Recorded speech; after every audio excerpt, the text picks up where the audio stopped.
जो है जेकेपीएससी का जो केएस का एग्जाम हुआ था 23 को, ठीक है। आज क्या डेट है? आज है 9 मार्च, ठीक है।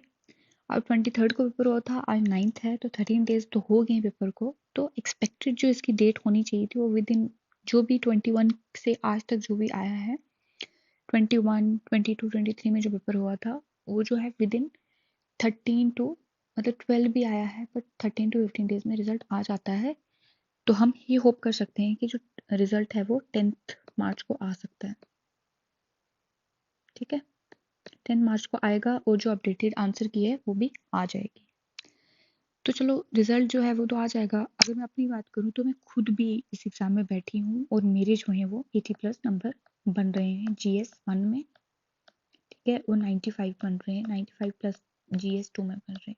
तो चलो ये तो क्वालिफाई करना है, तो इसमें तो चलो कुछ वो नहीं है, बट ये बन रहे हैं तो आई होप सो कि मेरा नाम आ जाएगा इसमें।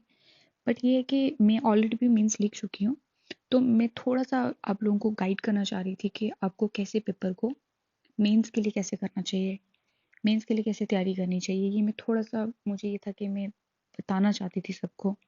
फर्स्ट ऑफ ऑल अगर आप जीएस 1 का लोगे, जीएस 1 का लोगे तो जीएस 1 में ज़्यादा कुछ नहीं है। जीएस 1 में आपको हिस्ट्री और प्लस जियोग्राफी पे बहुत फोकस करना है, ठीक है। सोसाइटी भी इसमें पार्ट आता है। अगर आप सोसाइटी का पार्ट देखोगे ना तो सोसाइटी का पार्ट बहुत बेसिक होता है। सोसाइटी का पार्ट जो है वो आप अपनी जनरल नॉलेज से भी कर सकते हो, जितना आपने जीएस के लिए पढ़ा होता है उसके लिए भी आप कर सकते हो। तो मैं तो आपको यही रिकमेंड करूंगी कि हिस्ट्री, स्पेशली एंशियंट, मैं सबको एंशियंट मेडिवल इसमें बराबर ही आता है, तो एक किसी का नहीं बोलूंगी, तो आप तीनों का ही मतलब कर लो। एंशियंट मेडिवल इसका जो मेन जैसे गुप्ता पीरियड है, अकबर का पीरियड है, जिन्होंने बहुत स्पेसिफिक चीज़ें कर रखी हैं। और दूसरी बात इसमें प्लस ऐड ऑन ये कर सकते हैं कि आप यूपीएससी के पीवाईक्यू भी लगाओ इसके साथ, ठीक है। यूपीएससी के पीवाईक्यू लगाओगे, उससे क्या होगा, उससे ये हो जाएगा कि आपको आइडिया भी हो जाएगा कि पेपर कैसे आ रहा है। वहां पे जो हिस्ट्री के क्वेश्चन आ रखे हैं वो करो, और उसके बाद आपको अगर हो सके तो किसी भी इंस्टीट्यूट की टेस्ट सीरीज को ज्वाइन करो, ठीक है। या जो भी आती है विजन की जो पुरानी है वो आप घर पे भी बैठ के उसको लिख सकते हो। अगर आपको थोड़ा सा आपका आंसर राइटिंग अच्छा है तो कोई प्रॉब्लम नहीं है, आप खुद भी लिख सकते हो अगर आप नहीं लेना चाहते हो किसी इंस्टीट्यूट की, ठीक है। तो उसके बाद इसका तो यही रहेगा, हिस्ट्री और ज्योग्राफी। अगर आप जीएस 2 की बात करो, अगर आप जीएस 2 की बात करो, जीएस 2 की अगर बात करें, जीएस 2 में जो इम्पोर्टेंट रहता है ना वो पॉलिटी प्लस आईआर रहता है, ठीक है। अगर हम यूपीएससी की बात करें ना तो उसमें और भी चीजें आ जाती हैं, गवर्नेंस आ जाता है, बट इसमें नहीं आता है उतना, इसमें नहीं आता है। इसमें अगर हम एथिक्स कर रहे हैं तो हम गवर्नेंस वाले क्वेश्चन को हैंडल कर सकते हैं।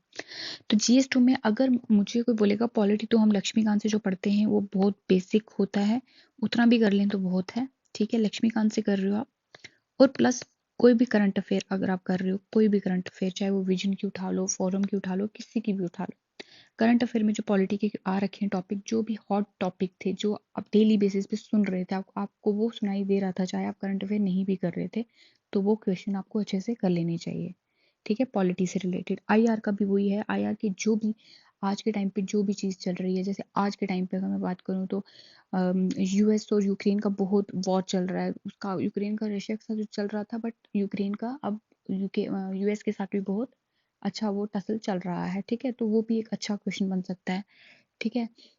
तो उसके बाद आईआर के एक और क्वेश्चन भी था मेरे माइंड में था, अब मुझे भी याद नहीं आ रहा है। तो अब इस तरह के क्वेश्चन जो बहुत हॉट टॉपिक होते हैं और बहुत लंबे डिस्कस किए जाते हैं, तो उस तरह के क्वेश्चन आपको आईआर में पिक कर लेने चाहिए। उसके बाद अगर आप करो बात जीएस 3 की, जीएस 3 में क्या है, तो जीएस 3 में इकोनॉमी, ठीक है, प्लस साइंस एंड टेक, ठीक है। और अगर आप जियोग्राफी कर रहे हो तो इन्वायरमेंट का पार्ट तो आपका हो ही जाएगा। तो इन्वायरमेंट के साथ बेसिक सा अगर आपको एग्रीकल्चर का हो रहा है, क्योंकि एग्रीकल्चर के भी कुछ क्वेश्चंस आए हैं। तो ठीक है, अगर मेन आपको बात करूँ तो इकोनॉमी में economy plus science and tech आपका डन होना ही चाहिए। आपको बिल्कुल यूपीएससी के उस पर नहीं चलना है, क्योंकि इसमें क्वेश्चन जो है वो थोड़ा सा अपने हिसाब से आते हैं। वैसा पैटर्न सेम नहीं है कि वहाँ पे होता है कि दो दो क्वेश्चंस रहते हैं, जैसे आईआर के 4 क्वेश्चंस आएंगे, इंटरनल सिक्योरिटी आता है इसमें जीएस3 में, तो इसके भी 4 क्वेश्चन होते हैं, तो मार्केट में 2 और नीचे भी। बट इसमें ऐसा नहीं होता है, तो आपको इसके हिसाब से चलना पड़ेगा। GS4 है तो GS4 जो है वो बिल्कुल सेम, आप यूपीएससी का कोई भी पीवाईक्यू उठा लो वो कर सकते हो। आप मॉक टेस्ट के जो बच्चों ने दे रखे होते हैं प्रॉपर कॉपीज को वहां से कर सकते हो। तो मैं GS4 का तो कुछ नहीं बोलूंगी, आप बेसिक जहां से भी कर सकते हो वहां से कर लो। ज़्यादा फोकस केस स्टडी पे अच्छे से देना, क्योंकि केस स्टडी में क्या होता है, केस स्टडीज का क्या रहता है, वो बहुत सेम सेम हो जाता है। तो जब आप पेपर में लिखते हो ना तो आपके पास कंटेंट नहीं होता है। तो फोकस अगर आपको मैं बोलूँ तो इस पे आपको फोकस किस पे करना चाहिए, कंटेंट पे करना चाहिए। ठीक है, मतलब कंटेंट इसका थोड़ा बहुत, हर टॉपिक का थोड़ा बहुत कंटेंट बना लो। और एस्से राइटिंग का है, तो एस्से के लिए मैं आपको एक चीज़ बोलूँगी कि एस्से के लिए आपको क्या करना चाहिए, आपको यूट्यूब से मिलता है या टेलीग्राम पे भी, किसी का भी एक ना बनाने का जो पैटर्न, एक आपको फ्लो पता होना चाहिए कि आपको आंसर को कैसे बनाना है। फर्स्ट पेज पे क्या लिखोगे, सेकंड पे क्या लिखोगे, थर्ड को पे क्या लिखोगे, फिलोसफिकल आ गया, किसी टॉपिक पे आ गया, कैसे लिखना है। तो ऐसे राइटिंग का जो है वो आप एक एक तरह से देख लेना कि आपको क्या सूट करता है। आप पहले भी ऐसे लिखते होंगे, जैसे सूट करता है वैसे लिखें, लेकिन ऐसे को अभी से, ऐसे का अभी से थोड़ा सा ऐसे पे वर्क करना शुरू कर देना। ये नहीं सोचना कि ऐसे आप कुछ भी हैंडल कर लोगे, ऐसा नहीं होता है। ऐसे का भी जो है आपके पास कंटेंट ऑलरेडी होना चाहिए, बेसिक कंटेंट होना चाहिए हर टॉपिक का। तो ये तो हो गया GS1 GS2 GS3 में आप क्या करोगे। उसके बाद आपका जो भी ऑप्शनल है, तो ऑप्शनल तो आपको बहुत अच्छे से करना है भाई। अगर किसी की भी टेस्ट सीरीज नहीं लगा रहे हो तो ऑप्शनल की तो लगाओ ही लगाओ। आंसर राइटिंग ऑप्शनल के लिए पक्की होनी चाहिए, और टेस्ट सीरीज उसके लिए लगाओ, उसी से आपका ये मतलब अच्छे से प्रिपेयर हो सकता है। तो जितना देखो फिलहाल ये मैंने बहुत बेसिक अगर आपको दिया है, अगर आपको ये चीज़ अच्छी लगती है तो आप प्लीज़ कमेंट करो इस पर, कमेंट करो, और मुझे फिर आइडिया हो जाएगा कि आप लोगों को किस चीज़ की रिक्वायरमेंट है। अगर आपको कोई हेल्प चाहिए तो मैं आगे नेक्स्ट इस पे ऐड ऑन कर सकती हूँ कि आप इसमें और ऐड ऑन क्या करो। बट ये बहुत बेसिक मैंने आपको बताया कि ये आपको बेसिक इतना तो करना ही पड़ेगा। ओके गाइस, आज के लिए इतना बहुत है। All the best for the result. Result जो है वो आई थिंक टुमारो 10th मार्च तक हो जाएगा। ठीक है, आप all the best to everyone.